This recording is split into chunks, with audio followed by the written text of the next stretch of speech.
சென்னை காவல் ஆணையருக்கு எதிராக தற்போது உயர்நீதிமன்றத்தில் வழக்கு தொடரப்பட்டிருக்கிறது.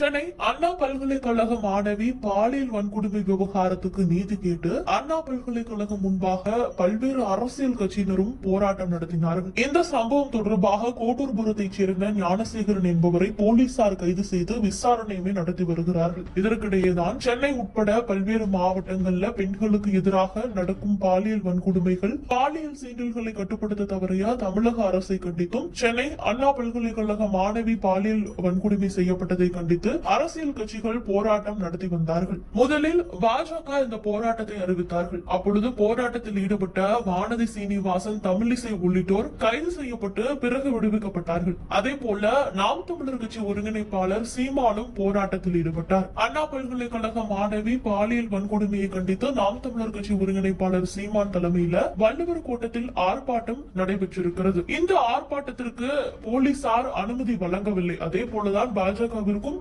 அனுமதியின்றி போராட்டம் நடத்தியதாக பாஜகவினரையும் கைது செய்தார்கள், நாம் தமிழர் கட்சியினரையும் கைது செய்தார்கள். மேலும் அதிமுகவினரும் போராட்டத்தில் ஈடுபட்டார்கள், அவர்களுமே கைது செய்யப்பட்டார்கள். பாமக சார்பாக போராட்டமும் நடத்தப்பட்டது. அது தொடர்பாக சௌமியா அன்புமணி கைது செய்யப்பட்டார், அதன் பிறகு விடுவிக்கப்பட்டார். இந்த மாதிரி அடுத்தடுத்து அரசியல் கட்சியினர் போராட்டங்களில் ஈடுபட்டார்கள். அனுமதியின்றி தமிழகத்தில் போராட்டம் நடத்தியதாக காவல்துறை அவர்களை கைது செய்தார்கள்.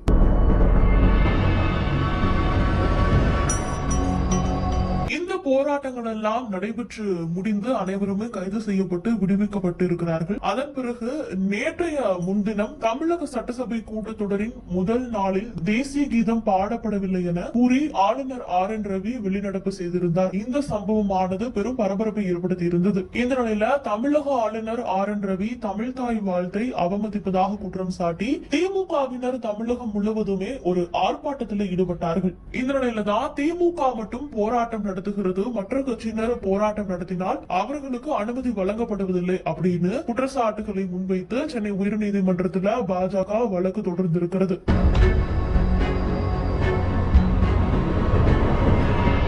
ஆளுங்கட்சி போராட்டத்துக்கு மட்டும் அனுமதி வழங்கியுள்ள சென்னை பெருநகர காவல் ஆணையர் அருண் IPSக்கு எதிராக நடவடிக்கை எடுக்க கோரி சென்னை உயர்நீதிமன்றத்தில் தற்போது வழக்கு தொடரப்பட்டிருக்கிறது. சென்னை காவல் ஆணையர் அரசியலமைப்பை மீறும் வகையில ஒருதலைபட்சமாக செயல்பட்டதாகவும் அவர் மீது நடவடிக்கை எடுக்க உத்தரவிட வேண்டும் எனவும் மனுவில் குறிப்பிட்டிருக்கிறார்கள். அதே போல தங்கள் கட்சி போராட்டத்திற்கு அனுமதி வழங்காதது குறித்து பாமகவும் சென்னை உயர்நீதிமன்றத்தில் முறையிட்டிருக்கிறது. ஆளும் கட்சி போராட்டத்திற்கு மட்டும் அனுமதி எப்படி வழங்கப்படுகிறது, மற்ற கட்சிகளுக்கு மட்டும் அனுமதி வழங்கப்படவில்லை அப்படின்னு தற்போது அரசியல் கட்சி தலைவர்கள் பல்வேறு குற்றச்சாட்டுகளை முன்வைத்திருக்கிறார்கள். அந்த சமயத்தில் தற்போது சென்னை மாநகர காவல் ஆணையருக்கு எதிராக தற்போது வழக்கு தொடரப்பட்டிருக்கிறது.